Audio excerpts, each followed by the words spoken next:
நோக்கத்தை விட செயல் முக்கியமானது.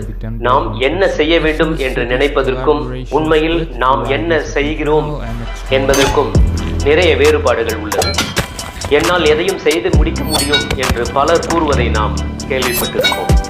அவர்களுள் எத்தனை பேர் அதை செய்கிறார்கள் என்பதும் எத்தனை பேர் அதை செய்ய போகிறார்கள் என்பதும் கேள்விக்குறியாகவே இருக்கும். பொதுவாக சொல்வதற்கும் செய்வதற்கும் மிகப்பெரிய இடைவெளி இருக்கத்தான் செய்கின்றது. மிக உயர்ந்த நோக்கத்தை விட மிகச் சிறிய செயல் சிறந்தது என்கிறார் ஜான் ஃபரோஸ்.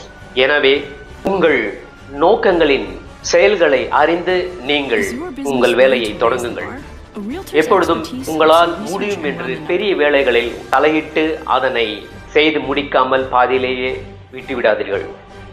மிகச் சிறிய செயல்களில் உங்கள் இலக்குகளை வைத்து அதற்குண்டான முயற்சிகளில் கவனத்துடன் நீங்கள் செயல்பட்டால் நீங்கள் நினைப்பது செயல்களில்